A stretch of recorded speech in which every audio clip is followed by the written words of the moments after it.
শ্রীলঙ্কার বিপক্ষে মিরাজের নেতৃত্বে বাংলাদেশের ওয়ানডে স্কোয়াড ঘোষণা করলো বাংলাদেশ ক্রিকেট বোর্ড বিসিবি।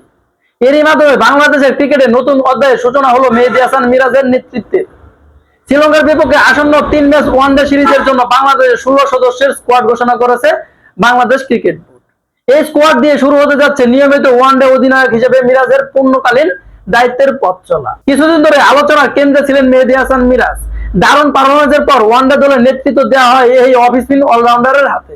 শুরুতে 1 বছরের জন্য হলেও পারফরমেন্সের বিচারে পরে তা বাড়তে পারে বলে জানিয়েছেন বিসিবি সভাপতি। এদিকে এই সিরিজ দিয়ে দীর্ঘদিন পর জাতীয় দলে ফিরেছেন অভিজ্ঞ 2 পেসার তাসকিন আহমেদ ও মুস্তাফিজুর রহমান। তাসকিন ও মুস্তাফিজুর ইনজুরি ধাক্কা সামনে ফিরেছেন, যা বাংলাদেশের পেস আক্রমণে নতুন করে ভারসাম্য আনবে বলে আশা করা যাচ্ছে। আর স্কোয়াডে রয়েছেন একাধিক নতুন মুখ, যেমন তানজিদ হাসান তামিম, পারভেজ হোসেন ইমন ও নাইম শেখ। এছাড়াও ব্যাটিং অর্ডারে রয়েছেন নাজমুল হোসেন শান্ত, তাওহিদ হৃদয়, লিটন কুমার দাস ও জাকির আলীর মতো অভিজ্ঞ ব্যাটাররা।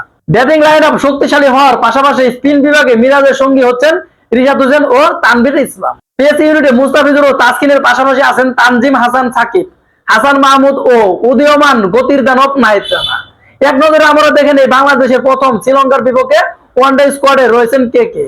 মেহেদী হাসান মিরাজ, তিনি অধিনায়কের দায়িত্ব পালন করবেন তানজিদ হাসান তামিম, পারভেজ হোসেন ইমন, নাইম শেখ, নাজমুল হোসেন শান্ত, তাওহিদ হৃদয়, লিটন কুমার দাস, জাকির আলী অনিক, শামীম হোসেন পাটোয়ারি, রিশাদ হোসেন, তানভীর ইসলাম, মুস্তাফিজুর রহমান, তানজিদ হাসান সাকিব, তাসকিন আহমেদ, নাহিদ রানা ও হাসান মাহমুদ। বাংলাদেশ স্কোয়াড ঘোষণা করেছে, সেটা নিঃসন্দেহে অনেক শক্তিশালী হবে। এখন দেখার বিষয় শ্রীলঙ্কার বিপক্ষে মেহেদী হাসান মিরাজের নেতৃত্বে কি করতে পারে টাইগার।